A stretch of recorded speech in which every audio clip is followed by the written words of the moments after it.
right, we are going live, so we're back to the smile at the camera phase. And it says meeting is now streaming live.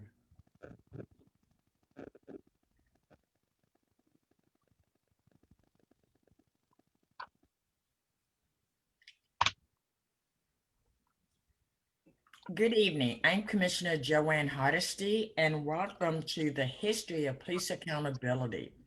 We're going to start this program by having a moment of silence and recognition of the people in the city of Portland who have lost their lives at the hands of our police.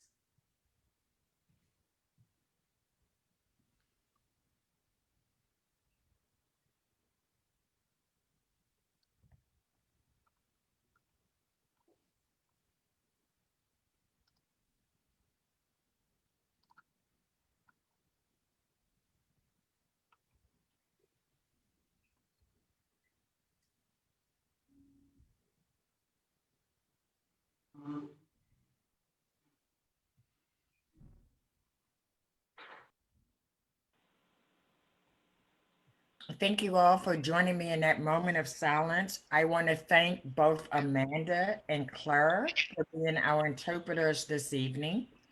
And now let me introduce you to our esteemed panel. I'm first going to turn it over to Reverend Dr. LeRoy Haynes and have him introduce himself. Sir? Yes, I'm the Reverend Dr. LeRoy Haynes. I've been in this movement for freedom, justice, and equality and police accountability since I was 13 years old, and with the Southern Christian Leadership Conference, then with the Student Nonviolent Coordinating Committee, and then with the Black Panther Party. I am presently chairperson of the Albino Minister Alliance Coalition for Justice and Police Reform. And we have been at this thing since 2003. And so I will stop right there as for his introduction. Thank you, sir. Really appreciate that. I'm now going to go to Dan Handelman. Dan, would you introduce yourself to the audience? Hi, this is Dan Handelman. I'm with Portland Copwatch, and I deliberately don't have a video camera on my computer. Apologies. And Portland Copwatch started in 1992 as a project of the group Peace and Justice Works, and we've been working on this issue for that long. And I would also like to say I'm on the steering committee of the AMA Coalition for Justice and Police Reform, so I work with Dr. Haynes. And I've been working with Ms. Aiona for at least 20 years as well. Pleasure to have you here. And last but certainly not least, Debbie Aiona, would you please introduce yourself? Sure, I'm Debbie Aiona with the League of Women Voters of Portland. The League has been involved in this issue since the 70s when the organization did a study on our police bureau because of some, big problems with racially biased policing at the time. And then one of our past presidents, Darlene Lemley, followed this issue from that time until the year 2000. And then she decided it was time to retire and handed it off to me. And I've been covering it along with several other members since then. Thank you so much. And thank you all for being here. And just for the sake of full disclosure, prior to taking my seat on the Portland City Council, I was also a member of the Albino Ministerial Alliance Coalition for Justice and Police Reform. Also, I started doing this work in Portland with the NAACP Portland branch. And so I was calculating as we were waiting to start and realized that on this call, we have over 150 years of police accountability work in this community. So thank my esteemed panelists for being here. We're going to start this program by going decade by decade and actually highlighting some keystones around things that happen in the community, deaths of community members, and then reforms or activities that the public was involved in. We're not going to have time to go through everyone in detail. And so I'm going to ask folks if they will be brief But let me start first with 1980s. And I'm going to read a short list of activities that happened, and then I'm going to engage the panelists and what their remembrance and activities were in that decade. So in 1980, in the 1980s, in 1981, Portland police officers tossed dead possums outside a Black-owned business. In 1982, the creation of PIAC, the Police Internal Investigation Auditing Committee, was formed. In 1985, Tony Stevenson was killed by Portland Police Bureau by using a chokehold. The Portland police officers then made "Smoke 'em, Don't Choke 'em" t-shirts in response. Who'd like to talk about the 1980s? Reverend Haynes, were you active at that time? Not in Portland at that time, so Okay. Dan may be the best one on that. Why don't we have Dan start? Dan? Right. Well, as I said, our group started in 1982, but my understanding is what happened was that two officers threw dead possums on the porch of the Burger Barn, which is a Black-owned business here in Portland, and they got fired, but also they got reinstated by an arbitrator, which is a theme you're going to hear a lot tonight. Yes. And I think Dr. Haynes mentioned that, basically the Black United Front, which was a very powerful organization at the time, organized around that issue. In terms of the starting up of the PIIAC, Portland Internal Investigations Auditing Committee, I think I should turn that over to Debbie because that was partly from the work that the League did.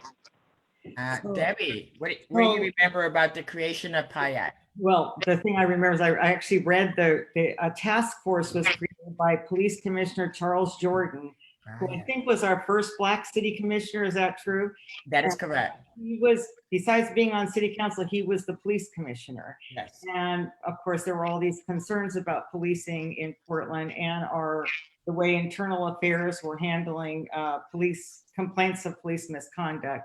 So he appointed a task force, and Darlene Lendley, the woman I mentioned earlier, who was our former president, was on that task force.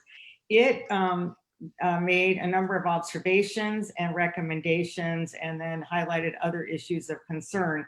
But their report is what led to the creation of PIAC, because one of their recommendations was there should be regular public involvement in the complaint process, and recommended creation of an advisory committee. And that's what, that's kind of how that piece of the public involvement was incorporated into PIAC.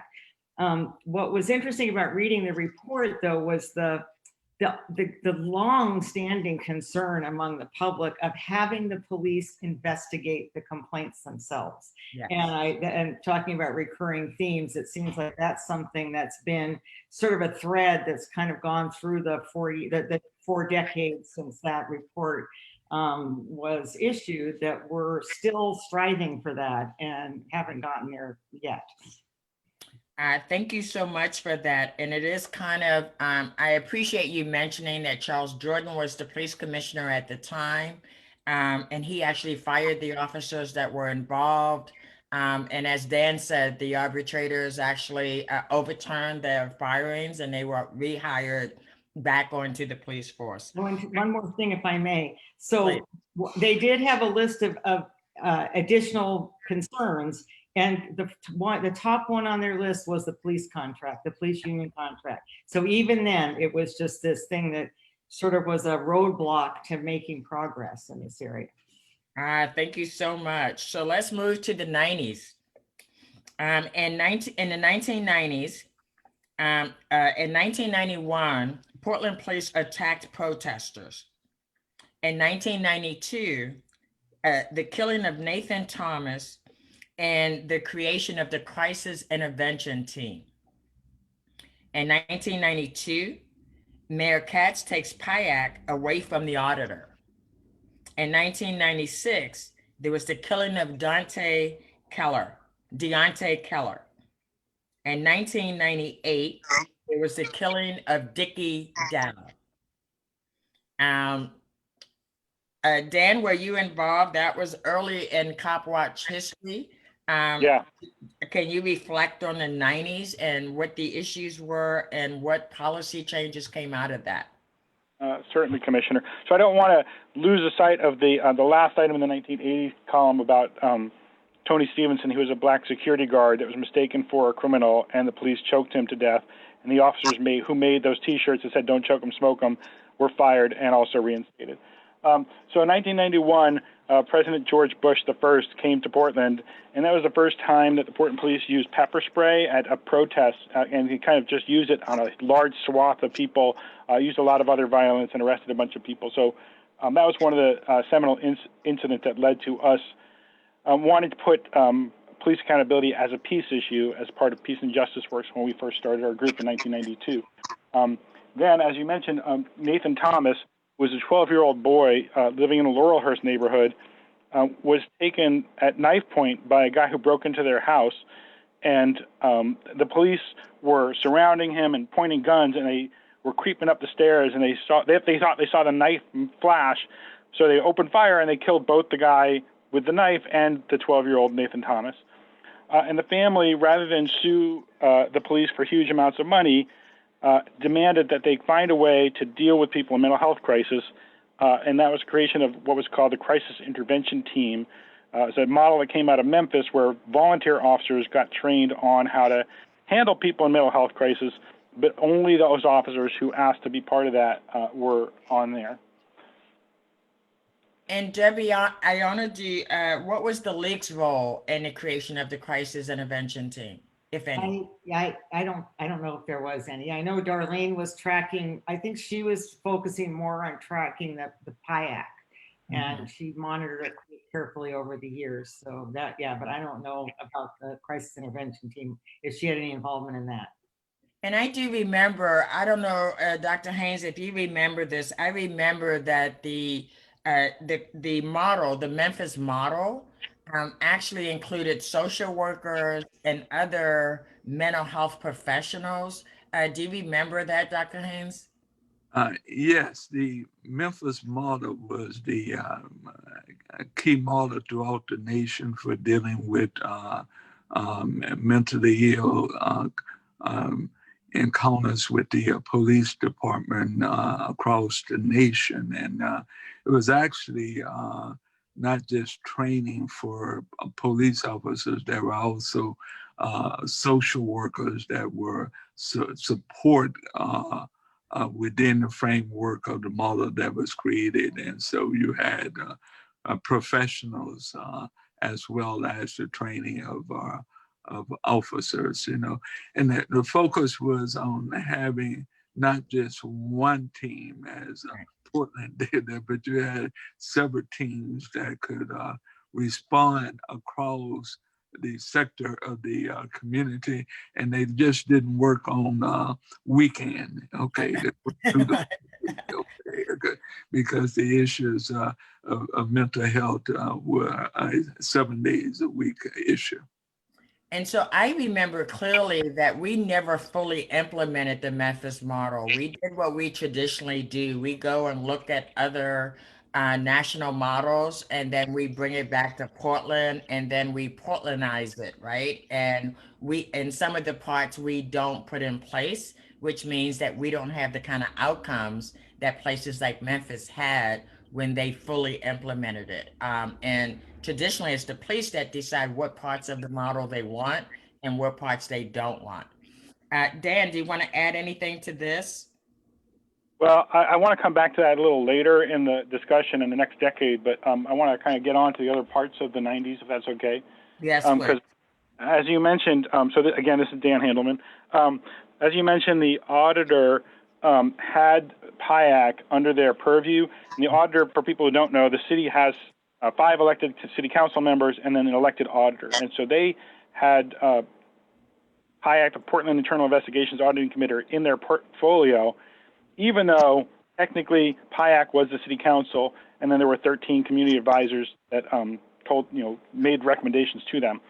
But at the point where Nathan Thomas was killed, the community was crying out for a strong oversight, which is another reason that we started Portland Copwatch.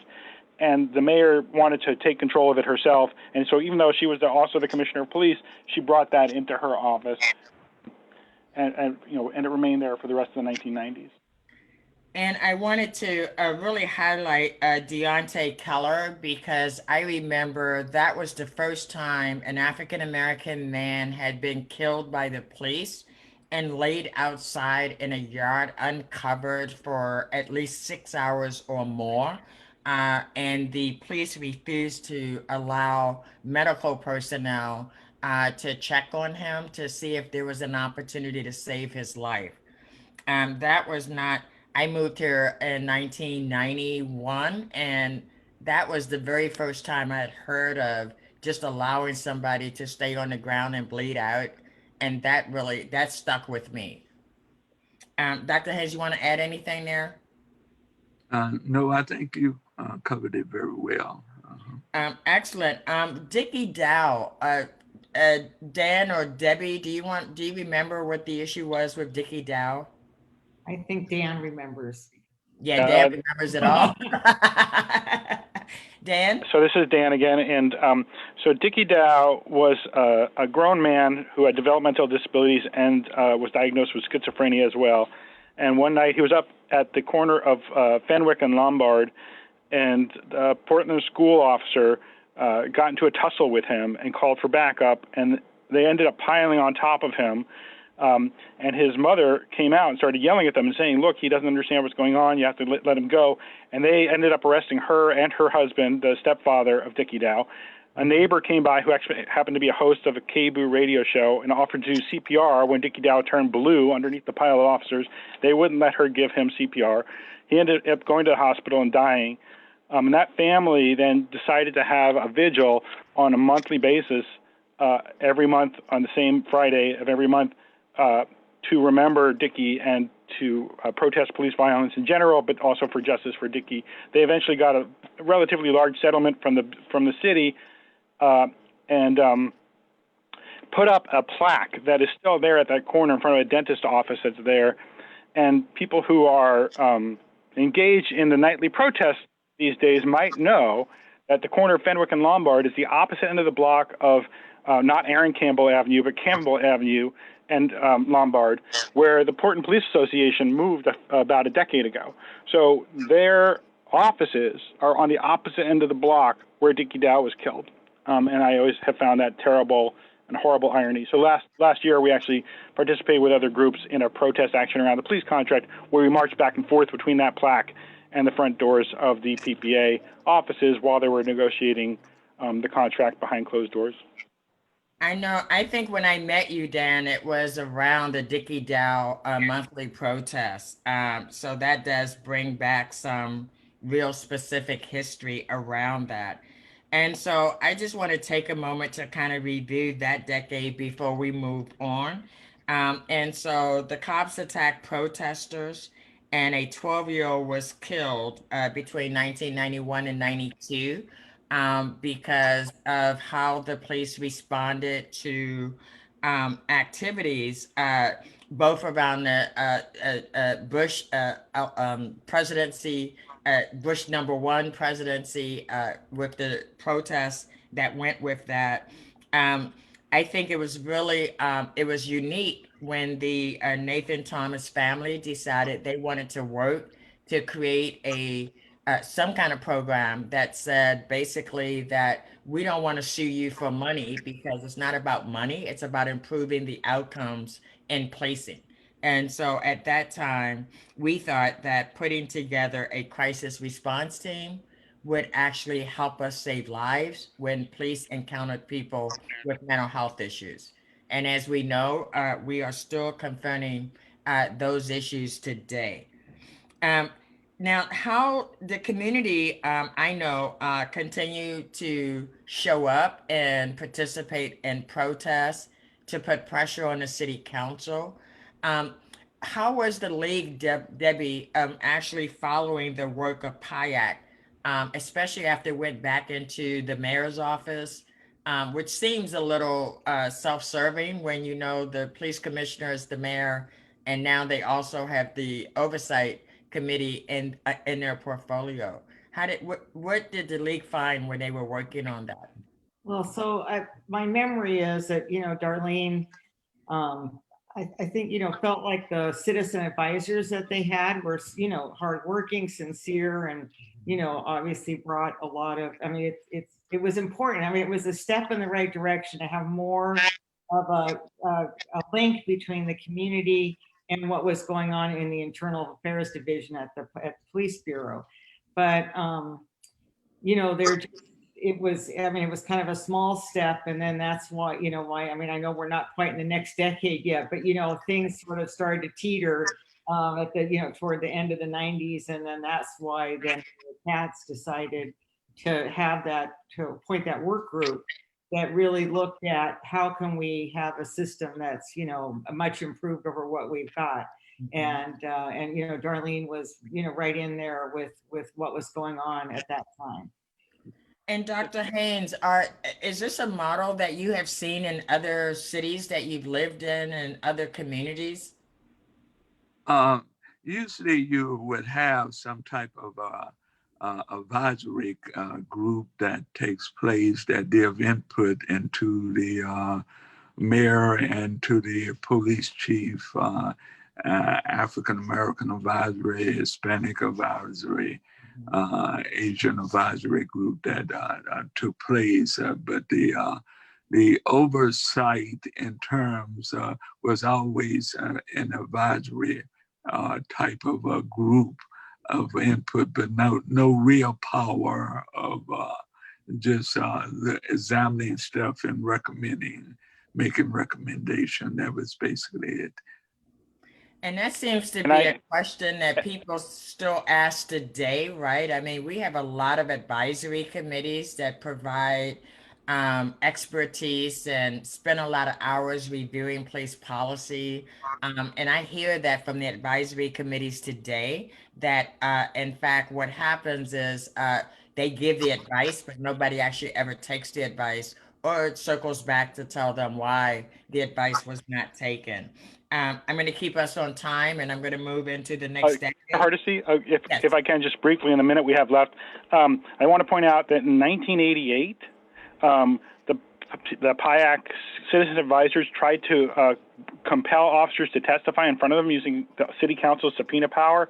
Right. And a judge ruled that they weren't allowed to ask them any questions that weren't asked by internal affairs because their purview was reviewing internal affairs investigations. So that was really important. And so a bunch of them actually resigned after that happened. And I also just want to say that 2 times in the 1990s, before we get to the year 2000, 2 times in the 1990s, the city council, which was the final stop in PIAC's structure, said, we think that the officer committed misconduct, and the chief said, thank you for your recommendation, and disagreed with them and didn't do anything. So that was Chief Moose. Wow. Thank you. That's important information before we move to the next decade. And so moving to the next decade, which is 2000 to 2009, the mayor developed a work group, and this was Mayor Katz at the time, that led to the creation of IPR and CRC. I guess what we should have said before that was the PIAC, the entire committee resigned in one fell swoop because of their frustration that they were not able to hold police accountable for misconduct. And so shortly after that— Commissioner Hardesty, that's not what happened. I'm sorry. We've had this discussion before. I'm sorry, but no, those citizen advisors worked right up until the IPR CRC were put in place. I just want to be really clear about that. Okay, my bad. One of the things I love about you, Dan, is you've got the history embedded in your brain, and I will always defer to your memory rather than mine, because I have moments sometimes that I don't remember things clearly. So moving on to the 2000s, the mayor's work group leads to the creation of IPR and CRC. In 2001, we had the death of Jose Mejia Put. In 2002 and 2003, the police attacked May Day protesters. In 2003, Kendra James was killed. In 2004, James Jahar Perez was killed. In 2005, Portland pulled out of the Joint Terrorism Task Force. In 2006, James Chassie Jr. was killed by Portland police. In 2007, crisis intervention training was given to all officers. In 2008, the review of oversight system report was released. In 2009, officers shot a teenager with a beanbag on a MAX train, and PPA organized a town march in support of Humphreys, wearing T-shirts that said, "I am Humphreys." Um, I will start with Dr. Haynes because I know this was a decade that he's been very active in the city of Portland, especially around police reform. So Yeah. where would you like to weigh in on the 2000s? Well, this was a historical contest of many back-to-back shootings that have took place, and I like to look at the significance of Jose Mejia Put.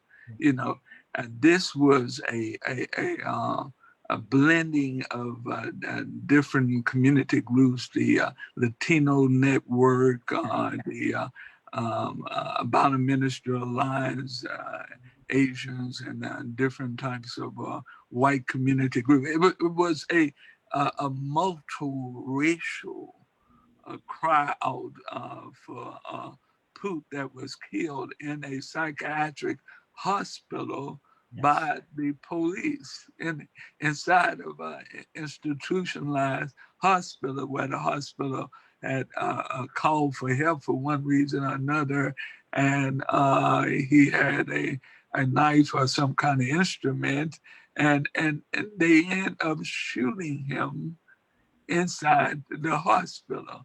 And of course, this created a mass crowd. You know, why in the world would you end up killing someone in a mental hospital? And it led to the different communities across the city of Portland that gathered together. The Latino community led off. The About a Minister Alliance was there in support, and there were massive demonstrations that took place on City Hall on a regular basis and consistently, and eventually the Mexican council came in and helped in terms of the negotiation there. But this case here was a pivotal case to what we see today in the multiracial type of gatherings that have taken place on our streets today in a crowd from George Floyd. This started right here in a massive level with the various different racial groups, faith groups coming together as one and demanding that there be police reform. I think Dan may want to add something to that too. Dan? Oh, yes. Thank you, Dr. Haynes. Well, just to be clear for our audience, no, Jose Mejia, the only thing that he had that could have been considered a weapon when the original calls went in was a pencil. He had broken out of his room, and then the crisis intervention team officers who were on duty at the time came and talked him back into the room, and then he broke out of the room again, and they had gone off duty, a little akin to what you were hinting at before, that there weren't enough of them, so regular officers came in, shot and killed him. One of those two officers is now the deputy chief of police. He was the one that used a less lethal weapon, and the other one, Jeffrey Bell, is now the head of the detectives division. And eventually the Portland police gave medals to those two officers, and the Latino roundtable that existed at the time, they all resigned in protest, and they disbanded. There hadn't been a Latino roundtable until this past year because of that incident. Well, and I want to spend a little time talking about James Chassie Jr., who was stomped pretty much to death downtown Portland in broad daylight by Portland police officers, Multnomah County Sheriff's officers, then hogtied, put in the back of a police car, taken to Multnomah County Jail, where the medical personnel at the jail refused to accept him because of the severity of his injuries, and he died en route to the hospital.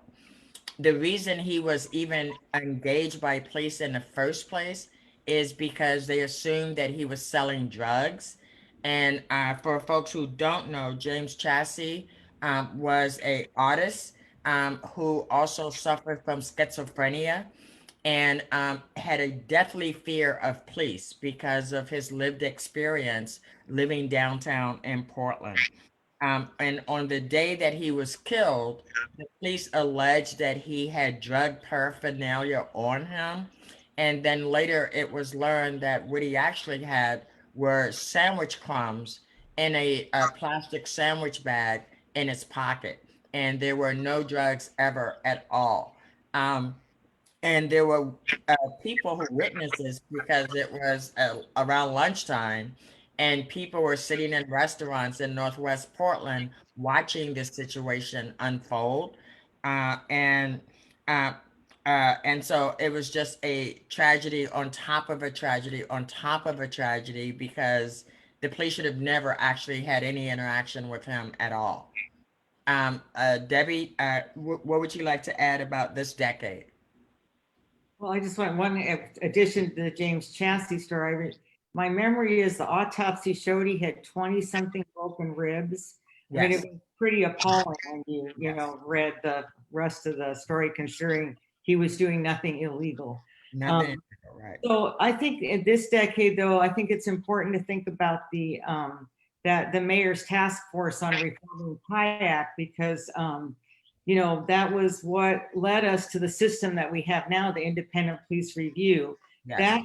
That committee that she appointed broke down into two kind of segments, and but the majority, which was mainly the community member side of the group, recommended a civilian system that would have the authority to do independent investigations, have subpoena power for people and documents, be able to make binding decisions on misconduct, and have civilian intake of complaints so that people wouldn't need to go to the police bureau to complain about officer misconduct, and also would have the power to recommend discipline. Well, then that whole kind of idea was handed over by city council to the auditor, who spent some time researching oversight systems in other communities, looking at the majority recommendations and also the minority group recommendations. And then he ended up kind of forming this proposal for what is now our oversight system, the independent police review. And it does have it even at its creation did have the authority, still does, to conduct independent investigations and receive complaints. And then the Citizen Review Committee has the authority then to hear appeals when community members disagree with the findings in the complaint. Then they can go to the Citizen Review Committee, who will hear their concerns and recommend changes in findings. So that's kind of, you know, things of that system has evolved over the last 20 years, but it started all, you know, in that year, coming from that work group in 2000. Thank you for that, Debbie. And if I remember correctly, the majority committee actually had to write their own report. We had to produce our own report. The minority was the police union. It was the crime commission, and there was I'm not remembering. Maybe it was the Downtown Business Association that at that time. But there was a very small group that primarily were police or people who were strong police supporters that had this beautiful color-coded report that they produced. And it was the first time in my service on public boards that the committee itself had to produce its own report. And it wasn't until I challenged And the Vera report Cat. is well done, though. I'm sorry? I said the report may not be color coded and everything, but it has a lot of great information. It in was So, absolutely yeah, very powerful, I yes. recommend it. Yeah. But it just struck me that, you know, here we are providing service to Mayor Vera Katz, and we were left to actually do work that should have been done by staff, and we were not given the appropriate staff to actually do that. Um, Reverend Haynes, this decade between 2000 and 2009, we started seeing a trend of a lot more people dying at the hands of the police. Certainly, certainly. We have to, and I have to mention the pivotal case, and that's the Kendra James case of. We're going to get to that. Yes, yes. We did not talk about Kendra James, but that is vital. Yes, please. Yeah, 2003, an unarmed black woman that was stopped by the police in crossing a bridge on Alberta, crossing the interstate, and was actually killed by police officers. You know, this unarmed black woman, first they tried to pulled her out of the car. The officers knew her. Both of them knew her very well, and they tried to pull her off the car. Couldn't pull her out the car. And in turn, when they couldn't pull out the car, she was able to get into the front seat, and the car started rolling. And the officers put himself in the position of in front of the car and shot through the window and killed Kendra James. Now, the About Minister Alliance Coalition that was formed in this time did its own investigation of the case. We did the skits of how far the car rolled, okay, the position of every officer and that type of thing. And we were able to come up with more than the detectives came up with by having our own investigation. Bishop A. Wells and many others were, Dr. Hardy were part of that in that situation. But this case created a great cry in all parts of the city of Portland, something like Breonna Taylor, an unarmed black woman that was killed. Multiracial, once again, over 5,000 people gathered together and march and towards the bridge. And then following that sequence, marches took place regular in rallies at churches and places and picket lines. And so this was a catalyst in a continuing movement throughout this decade was the Kendra James. Another important aspect of this, it took several weeks for the detectives to interview the officers. And we in fact, the detectives, according to the Oregonian, met at Appleby on 15th Street and got their stories together, as reported in the Oregonian at that time.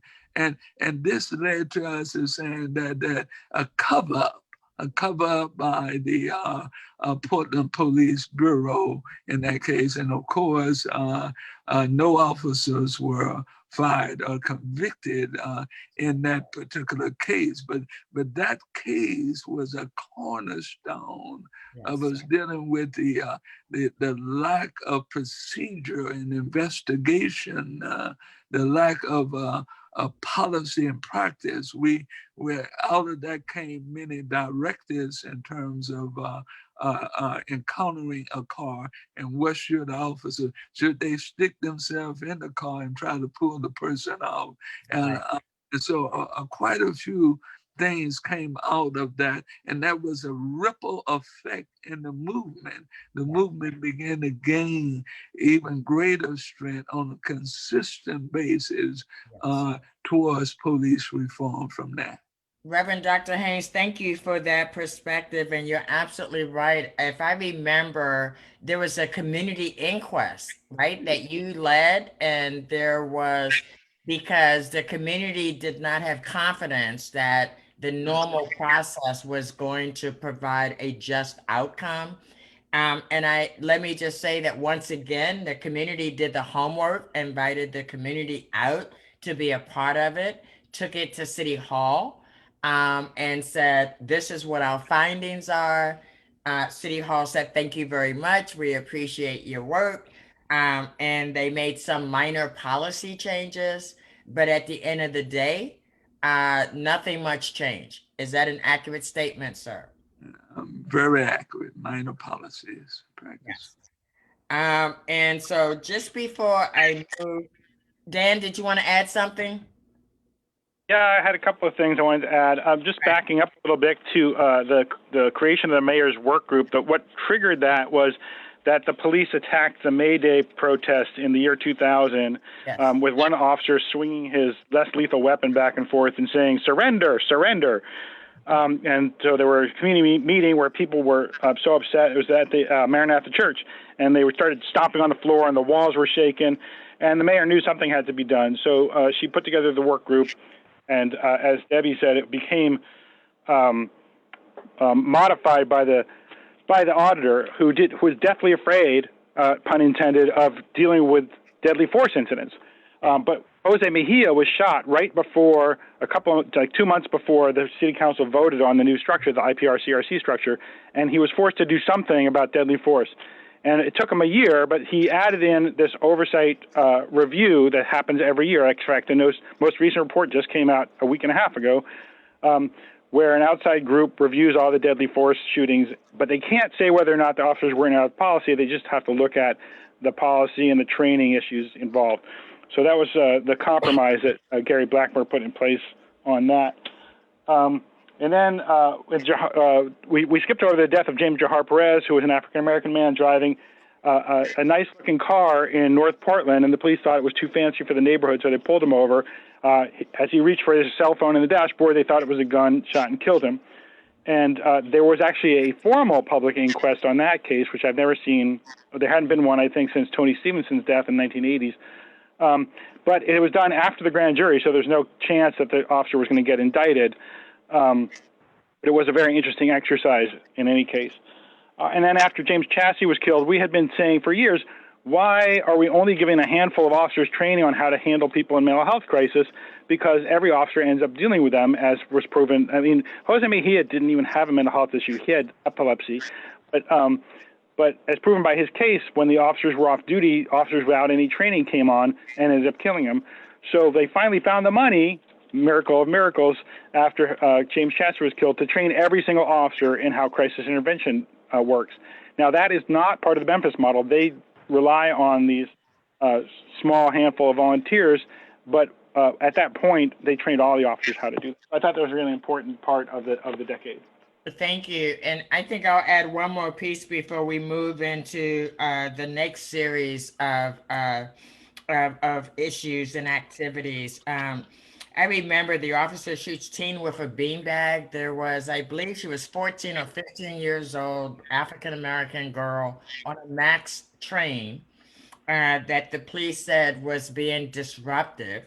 The police officer had a beanbag rifle, and he was on a crowded MAX train, so there was nowhere for him to put it if he was going to intervene with the teenage girl. And instead, he decided to use the beanbag gun and shoot this young girl with the beanbag. And like the police tend to do, because she was Black, because she was a little overweight, they talked about how she was just out of control, right? And the only thing he could do was use the beanbag gun in order to control her. And because of the public outrage about that incident, Portland police officers put on those I Am Humphreys t-shirts and organized their own march downtown Portland. Dr. Haynes, you look like you want to add something before we move. Please. Well, that was a pivotal case. I think she was actually white, the 12-year-old. Oh, the young girl? Oh. But it doesn't matter, you know. Right. She was a child, right? Yeah, but that case, Dan Salzman was the commissioner at that time, if I believe right, and there was pressure that was put on him, which led into, of course, the Aaron Campbell case, in 2010, which is a pivotal case. We're because- moving there, sir. We're about to go to 2010. We're headed in that direction, and your timing is impeccable. And I'm going to let you start in telling us why that was a pivotal case. But let me give people the list here, if I may. So in 2010, Aaron Campbell was killed by Portland police. In 2010, Keaton Otis was killed by Portland police. And 2010 plus, the changes were made to IPR, CRC, and the Police Review Board. In 2011, police occupied protests. In 2011, an FBI sting leads Portland to rejoin the Joint Terrorism Task Force. It was the Christmas tree bombing, alleged bombing. In 2012, the DOJ released their findings. And I know Dr. Haynes will have something more to say on that. In 2014, the settlement agreement with the DOJ formally adopt legal challenges from the city. CIT becomes ECIT and changes training and policy.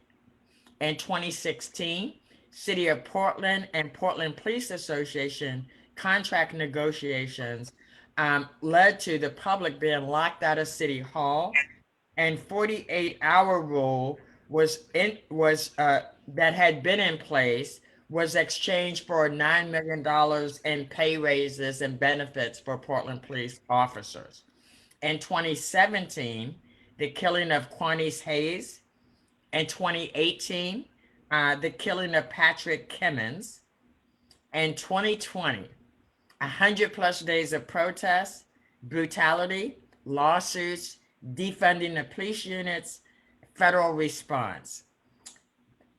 This has been a very active time period. Dr. Haynes, Dr. Reverend Haynes, we will start with you.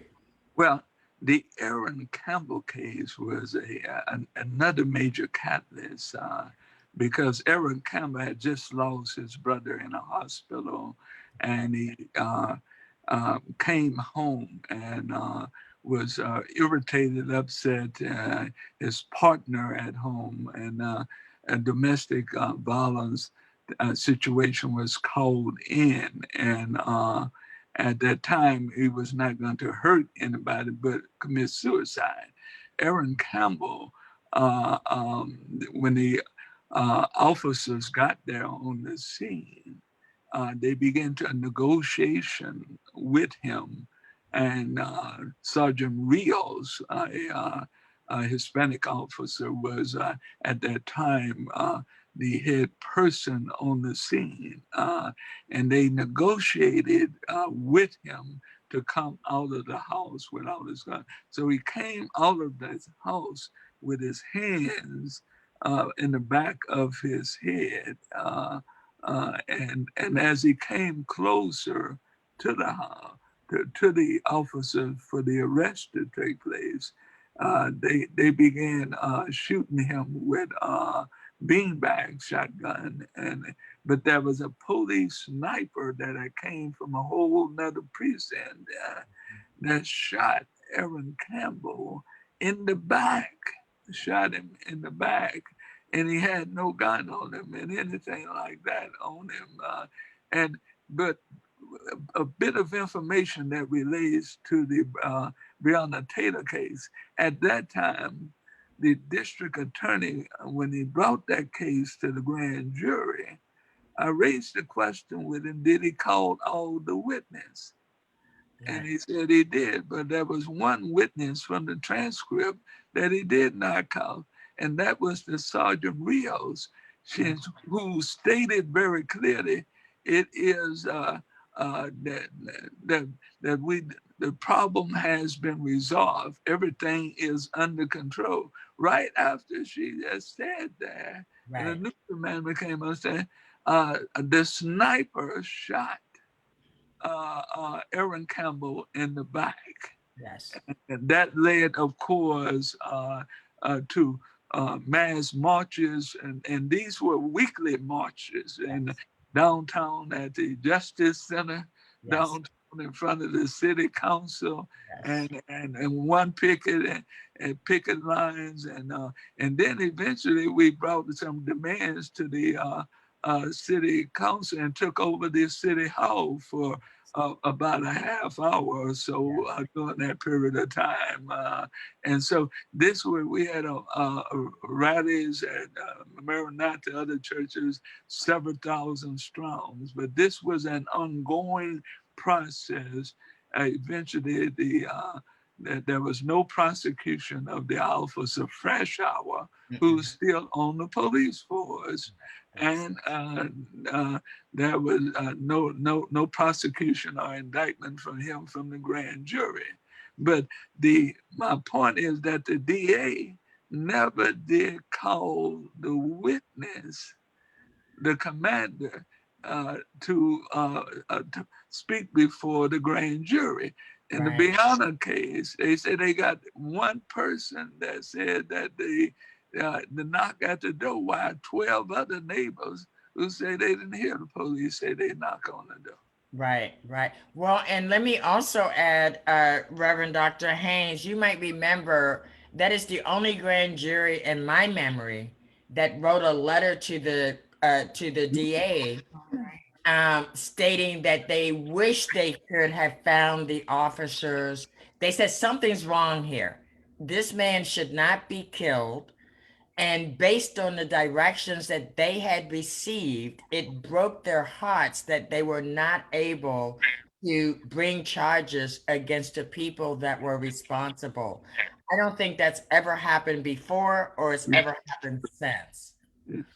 Debbie, I know the league has been involved. And so this is also during the time that the Albina Ministerial Alliance Coalition for Justice and Police Reform decided to contact the Department of Justice, Civil Rights Division, and bring them to town because clearly there was a pattern of behavior that we were seeing. And then the outcomes were no officers were being held accountable. And so, Debbie, what role was the League of Women Voters playing during this vital time? So I'd like to just step back a couple of years. I know we finished that last decade, but in 2008, even though we've been promised that it would happen sooner, we had an expert review of our oversight system by Eileen Luna Firebot. And Debbie, you had muted yourself accidentally. My piece of paper did it. So she pointed to widespread dissatisfaction and lack of trust that complaints were being handled seriously. Yes. And so one of the things that she emphasized was the IPR had been given the authority to conduct independent investigations, yet here it started in like 2000, I think the beginning of 2002, and here it was 2008 and it had yet to do one. That's right. And so, there just was this feeling that we had this system, but it was capable of so much more and it wasn't taking advantage of it. And so she recommended that the IPR should investigate cases of community concern, including high profile shootings. So, in theory, had they taken her advice and incorporated that power into the IPR, that's something that they could have investigated the Aaron Campbell case, and possibly the community would have had more faith in and where we ended up. And so, but then, yes, I know obviously the concern continued and it grew, and then there became widespread. The AMA coalition and others called for the Department of Justice to come and see what was going on in Portland. And I mean, others know much more about this than I do, but they came and their findings letter was scathing. I mean, it was just like horrifying to read the examples that they give in that about what was going on in Portland at the time. And so I let someone else take it from there. Well, let me say that's kind of ironic, right? Because if you read the findings, it was scathing, right? It's like it was clear that people with mental health issues or people with perceived mental health issues were being brutalized by Portland police. I will let Dan Handelman talk about actually what the settlement was and how that came about. because that was a little different than the DOJ asking us what the problem was. So Dan, you want to start? And I'll turn it over to Reverend Dr. Haynes. Okay, this is Dan from Portland Copwatch again, and they, the DOJ's findings were focused, as you said, Commissioner Hardesty, on the people with experiencing mental health crisis of some kind, which was really important. But we also, the community had brought to them data that were from the police bureau itself, showing that a disproportionate number of people being stopped by police in traffic stops, being subjected to force by police, being shot by police, were African American in a city that's just 6% black. And they shrugged those off and said, oh, we can't prove a constitutional harm or that the police are doing this deliberately. So they only focused more or less on people with mental illness. Now, there are one or two clauses in this 138-plus paragraph settlement that have something to do with race, but they really kind of ignored that issue. And then recently, the compliance officer who was hired to make sure that the city is following all of the rules that are in the agreement said, well, they're in complete 100% compliance with everything they were asked to do. And last year, 5 out of the 6 people, I think, that were shot at by the Portland police were in mental health crisis. And the community said, well, how can they be in compliance if that's still happening? And they said, well, the agreement only says they have to put in new training in place, they have to put in new policies.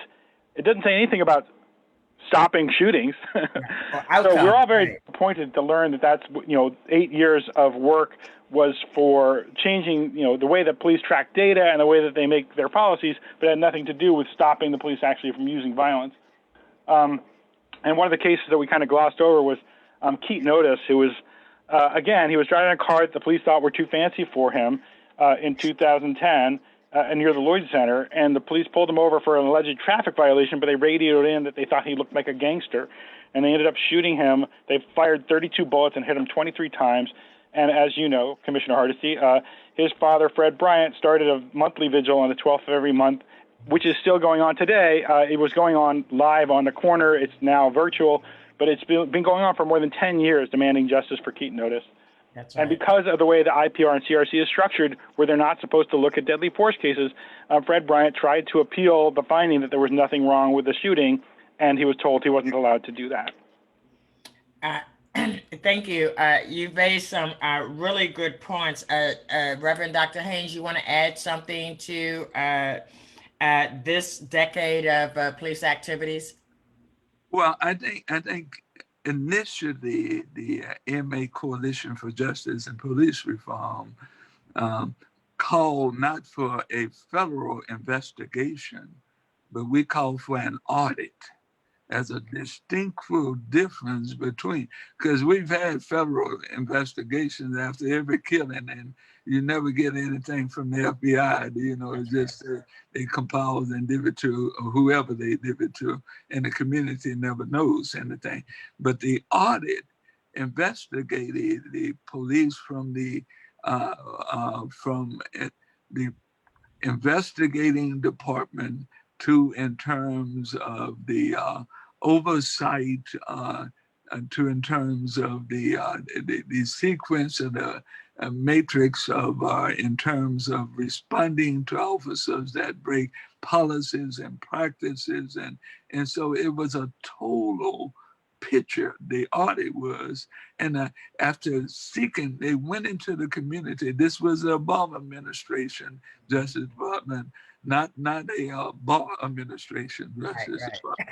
They went into the community and got the stories of the people in the community, and those stories were put in the investigation, and the audit came back with a very, as you said, a very scathing thing that the Portland Police Bureau was guilty of using excessive and deadly force against the mentally ill and or persons that were perceived to be mentally ill. That at that particular point, we went into federal court and with the Justice Department and Judge Michael Simon gave us enhanced courier amicus status, that we were able to engage with the city. We were not partners. We engaged with the city on coming up with a plan of action. And we just want to say that we could have come up with a greater model. We were blocked in many instances by union and other forces from coming up with a greater model that would have been more effective and would have dealt with some of the issues we're dealing with now. And so that particular pivotal thing came out with directives and reform efforts, including some aspects of IPR, Citizen Review Committee, and what was at that time a new oversight committee, COAB, that was created at that time. Now we have PSEP today, but COAB actually had more power than the present PSEP has. Very good point. And I think the only other thing that I want to do to round this out is this is during the same decade where then Mayor Tom Potter pulled us out of the Joint Tourism Task Force that was in 2011. And if I'm correct, and I will check with Dan because I know Dan has all this in his memory bank. And I believe it was right around after it became obvious that the FBI had set up a community member for an alleged Christmas tree bombing, where the FBI actually encouraged him and paid his rent and gave him resources to set off this bomb. Dan, am I accurate with that one? Yeah, I think you kind of compressed the timeline there a little bit. But yeah, Mayor Potter in 2005 removed Portland from the Joint Terrorism Task Force, which existed since 1997. But he had been a chief of police. And as the mayor, he did not have the security clearance to see the work that the Portland police were doing as they were part of this secretive FBI spying agency. So he pulled us out. And then that Christmas tree bombing sting operation happened in late 2010. And at that point, Mayor Adams and the city, 3 out of 5 members of the city council voted to get us back in kind of halfway, and ultimately all the way in 2015. Then once you, Commissioner Hardesty, were elected, having been on the outside and part of the movement to get us back out again, that was completed early last year with the 2 part-time officers are now only allowed to work on a part-time basis. And just for people playing along at home, there's a new letter that's been delivered to City Council asking for that even part-time, that sometimes cooperation to end as well. Actually, I believe the directive is that the chief is the only one who has the authority to allow an exchange of information. And we do have annual reports to the city council, but I have no doubt that we will need to revisit that as we revisit every other law we have trying to keep separate what the federal government and the state is involved in. And just for our listening audience, if you have questions, feel free to put those in, make those available, and we will be starting to answer those questions right now because we are absolutely on time. I love that when when you can keep a program on time with all of us who have strong opinions about what's been happening in Portland around policing. And so the very first questions from our audience is, why is the Portland Police Association so powerful in preventing reform? And what can be done to change this? Who'd like to start with that? I would just say initially contract.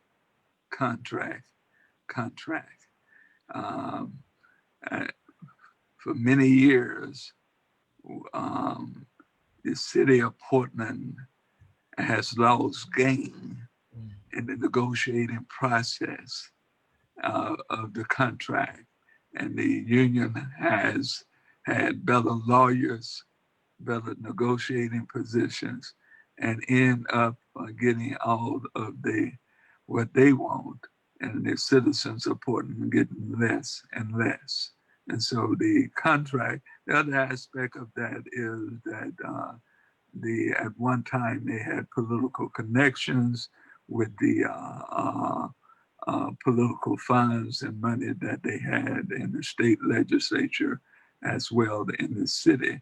But I believe that the political part of the union is over with when it comes to elections, and the only remaining power exists in the contract and in their money. Debbie, you want to add anything to that? Well, I mean, I do know that there's, been quite a bit of community effort to make sure that when the contract, thanks to you in part, when the contract negotiations resume, I'm assuming at the beginning of next year, that there'll be a lot more public involvement. And so I think that hopefully that'll be a good thing, that when the community is paying attention and putting pressure on the city to get a better deal, so that we can open the door for some of the reforms that we need for better accountability and police policies, that will happen. And Dan, you want to add anything to this question? Well, I do want to go back to that march that the PPA did in 2009 after the suspension of Humphreys. And I don't know if we mentioned that Humphreys was one of the chops that beat James Chassie to death. But it's that kind of, the kind of brute force and power that they have. And I think that there's some fear that goes on in our elected officials, with some exceptions, that they're, either they're going to stop doing their work and make the city look like it's crime-ridden, or they're going to, use their power and authority to make the electeds look bad. I think that's in addition to everything else. And the thing that's really sad is, like, the one piece of the contract that got pulled out in 2016, the time when the police attacked protesters outside of City Hall once the deal went through. The only piece that got pulled out of that was the 48-hour rule, which was something that prevented internal affairs from investigating police shootings until 48 hours after that happened. And for the first 8 months after that was negotiated for a $9 million raise, the police were waiting more than 48 hours instead of less than 48 hours to interview the officers, because the then district attorney said, "Oh, you're going to interfere with our criminal investigation if you call them in to testify for the administrative investigation." That got resolved by AMA Coalition and Portland Copwatch and others going to City Council, and City Council forced the Bureau to change their policy, and now the interviews happen within 48 hours. But it was a second struggle we shouldn't have had to go through. Thank you so much for that. So the next question is, do you support body-worn cameras for Portland Police Bureau personnel? Who'd like to start there? Dan? Well, not all of us on this panel all agree with that. We at Portland Copwatch recognize there are a lot of people in the community who feel like having body cameras is going to do something to help hold officers accountable. And there have been many cases around the country where that has happened, but there are even more cases where the police use these cameras to spy on the community, to collect information about the community, and to continue to perpetuate the racial profiling and prosecution, mostly of people of color, that is just amplified because they use the body cameras and they approach people of color more often, and then they use it to go to court and get people put in jail. So we kind of took a neutral stance on it, but other Copwatch organizations around the country are opposed to it because of that secondary use of the cameras, which is really the primary reason the cops want them. And Reverend Dr. LeRoy Haynes, did the AMA Coalition take a position on body cams?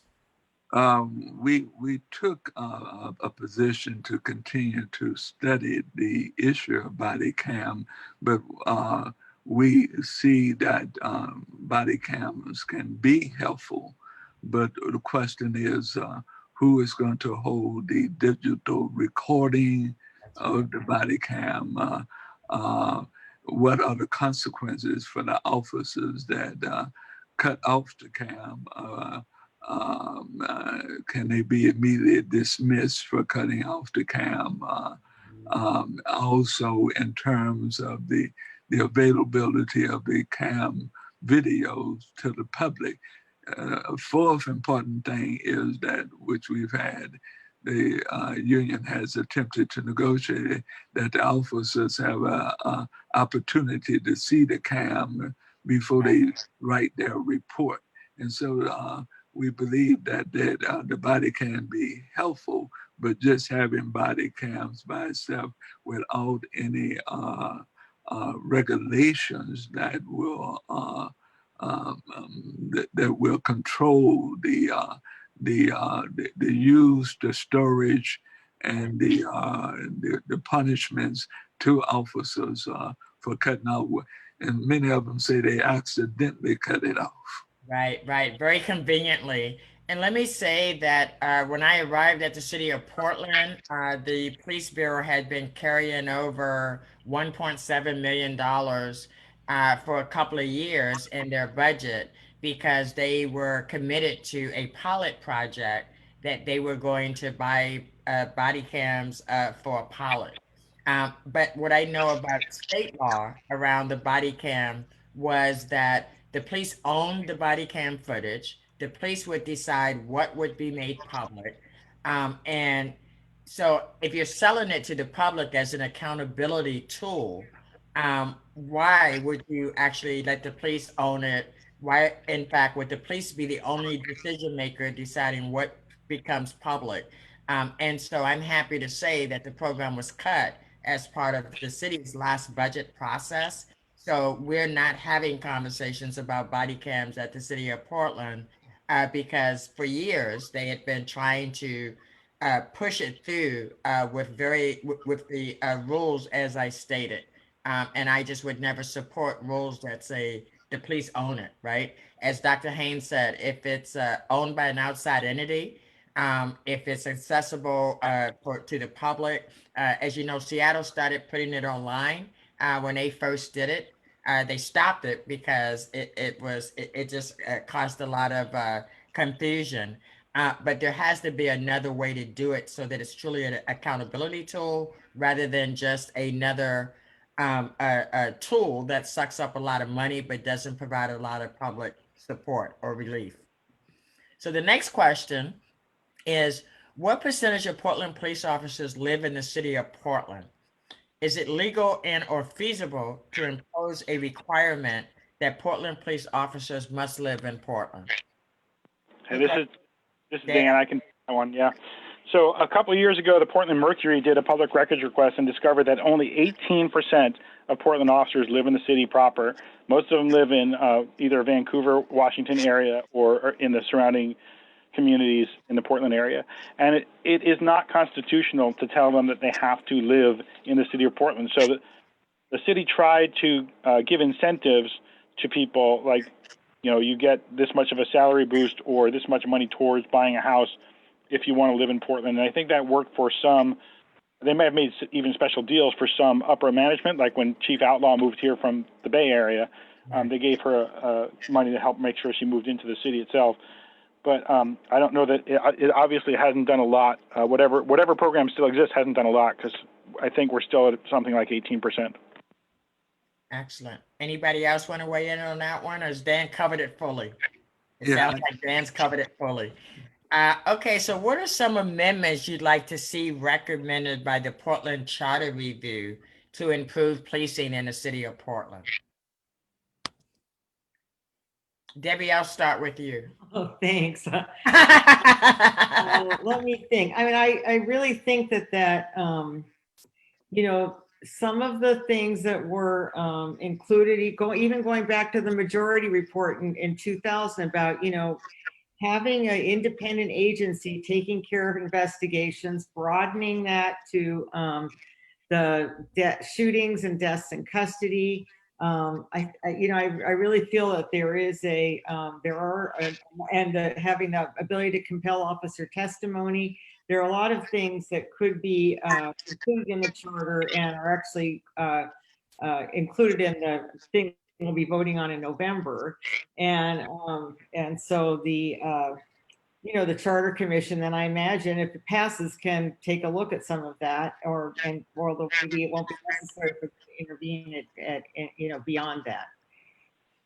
Well, thank you for that, Debbie. And let me just say that the ballot measure 24-217 actually will create a framework in the charter, right? That will provide for a truly community oversight board that will have the ability to compel testimony, that will have a budget equal to 5% of the police budget, and will have the ability to implement discipline. And I think those are the top three things that you recommended out of the majority report from back when Vera Katz had her task force in place. I believe that voters will approve that overwhelmingly, but I think the charter could help if we think of something else that we didn't put in the charter, because you don't want to put everything in the charter, right? But if we think of something else, the Charter Review Commission will be functioning for 2 years, and we'll be able to send another issue if need be to the voters for their consideration. Dr. Reverend Haynes, is there something else that you would recommend would go into to go to the Charter Review Commission for their consideration? I think if we can get those measures and the ballot measures that they would be inclusive into the charter, I think it would strengthen the oversight committee against suits from the Portland Police Association Union, and also from other parties, you know, that would bring more leverage to that, as well as changes in the state legislature. So I think that's the critical thing that I see that is a major priority right now in the charter, you know, because I think eventually we're going to have to look at other issues of arbitration and begin to see the police association should be treated as a separate type of union with that will allow the for more clear-cut participation of the city council when you have an elected body that does not have any power to control a paramilitary organization, where we're on the verge of a lot of problems in which we have experienced.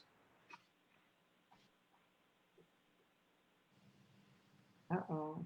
Dan, is there does Portland Copwatch has any recommendations for the upcoming Charter Review Commission?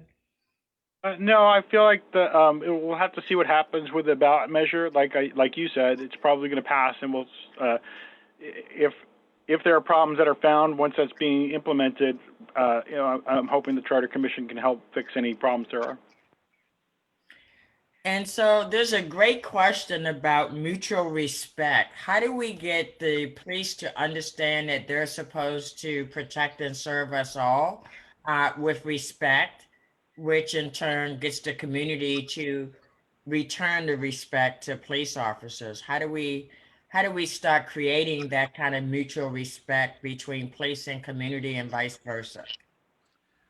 If I may kick that off, I think, Commissioner, it begins with being able to see each other as human beings.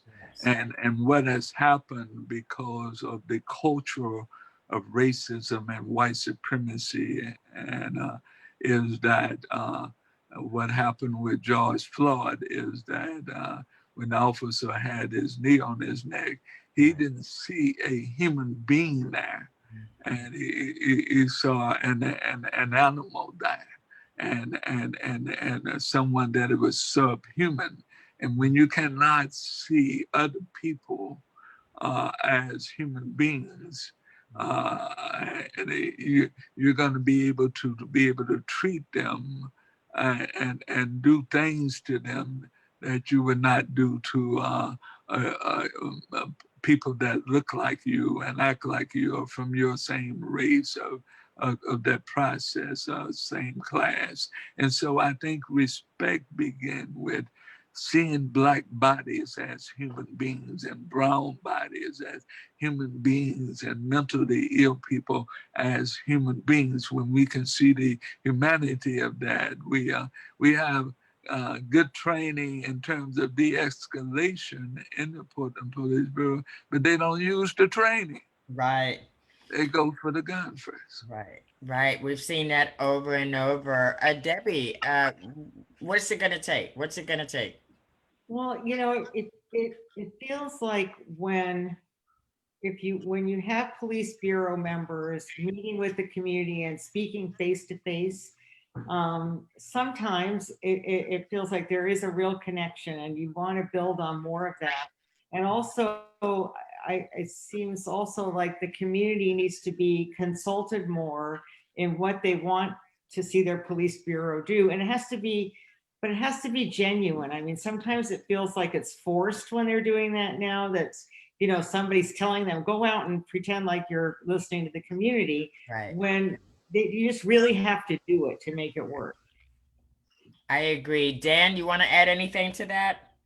Yeah, I think that the thing that we hear a lot, this is Dan Handelman with Portland Copwatch, what we hear a lot from the police is, what most important thing to me is I get to go home safe at night, right? Because I have a family. Well, guess what? The people on the other end of your baton and your pepper spray and your tear gas and your tasers and your guns, they have families too, and they want to go home at night too.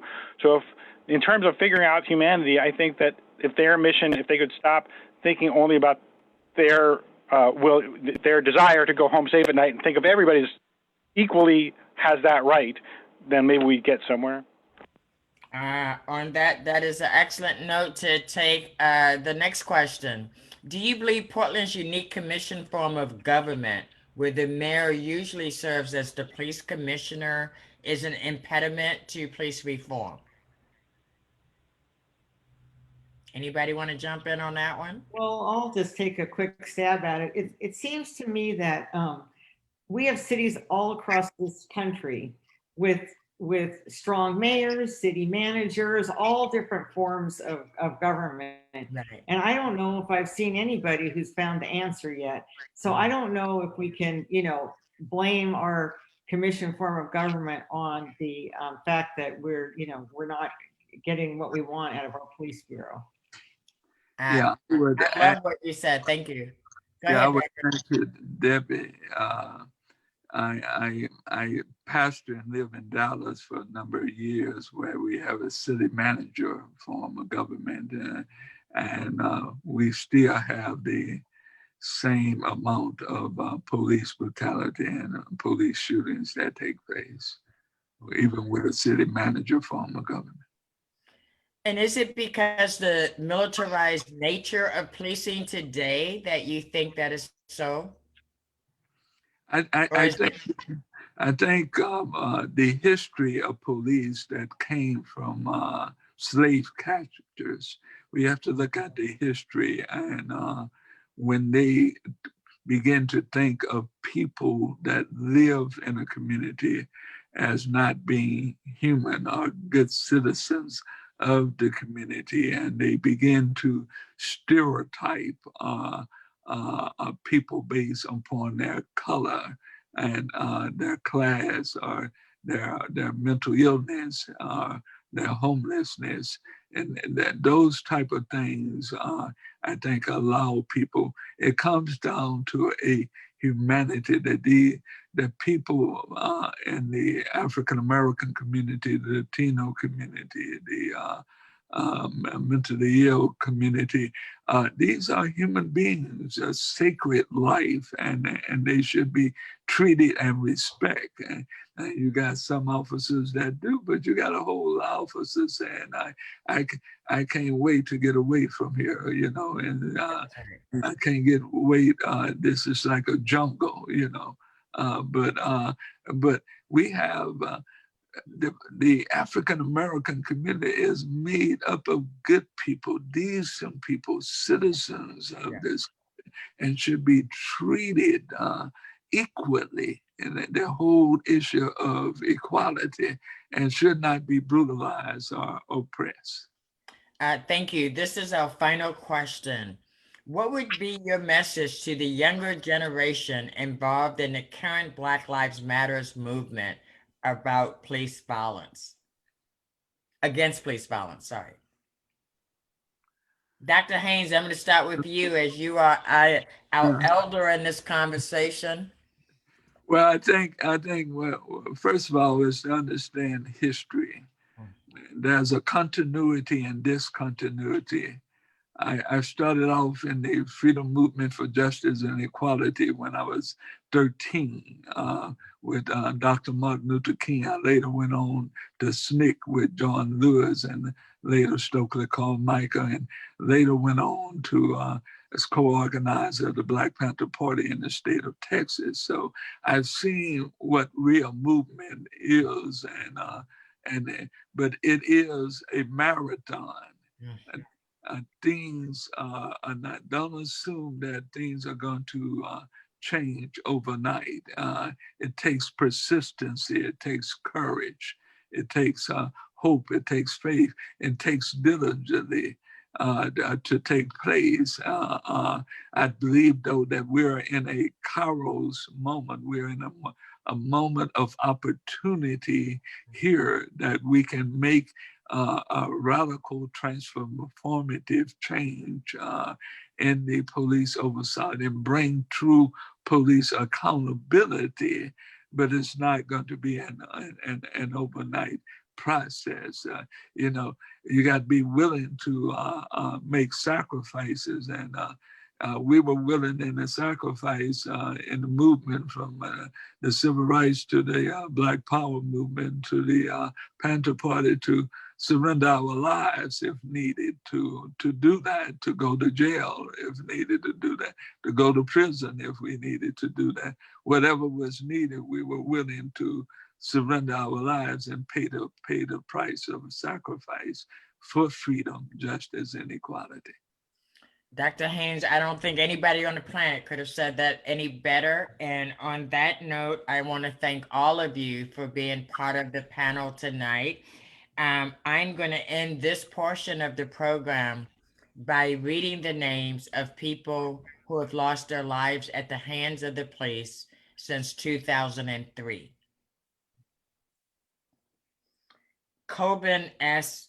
Henriksen, Lane Christopher Martin, David Wayne Downs, Jeb Colin Brock, Andre Gladden, Samuel Rice, Patrick Kimmons, John Andrew Alfreds, Terrell Kareem Johnson, Quinice Derek Haynes, Stephen Liffell, Michael Johnson, Alan Bellew, Christopher Healy, Nicholas Davis, Kelly Swoboda, Santiago Cisneros, Merle Hatch, Billy Wayne Simmons, Brad Lee Morgan, Thomas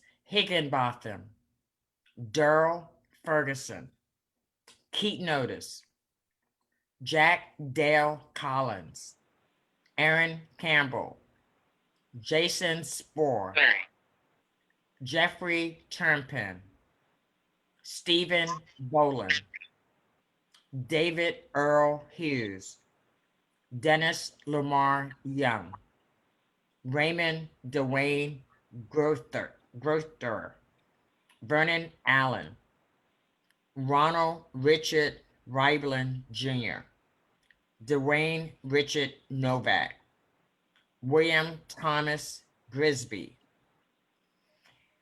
Bruce Pierce Clark, James Jahar Perez, Jose Angel Padilla, Shane Eric Clements, Kendra James. And so, what's next? I want to make sure that people know that um, my office is about to launch what we're calling Rethink Portland. And it's an opportunity to get Portlanders involved and making sure that we build the kind of community safety network that we deserve. So first, let me thank you all for joining this first in a series of community conversation and events. I will be hosting 5 more events leading up to the city's budget fall bump hearing, which will be on October 28th. I'm excited to be announcing the Rethink Portland initiative because we need to have the entire community involved in this conversation. We are in unprecedented times, and now is the time for us to rethink community safety and rethink Portland. A few months ago, I shared my vision for community safety, informed by my decades of police accountability experience and the tens of thousands of public comments and hundreds of people who showed up to testify at City Hall, and the messages I continue to get today with people demanding we transform policing in the city of Portland. Rethink Portland is a roadmap to move us forward, and I want you all to be part of that conversation. You can find events, ways to get involved, and actions that you can take. Stay tuned for more information, and please visit rethinkportland.com. Thank you all so much. I am so grateful you were all here tonight. And I am grateful for our listening audience. We can build the Portland we want, and we can build it together. And so, thank you all. And with that, I will say good night. I think I've covered it all. Thank you very much. Remember, rethinkportland.com. And thank you, and stay tuned for our next event. Thank you, Dr. Reverend LeRoy Haynes. Yes, Thank you. Thank you, Dan Handelman, Portland Copwatch. Thank you, Debbie Aiona with the League of Women Voters. You are all experts in this field because you've been on the front line forever, and I appreciate you being here tonight. Thank you all. Have a good night. Amen.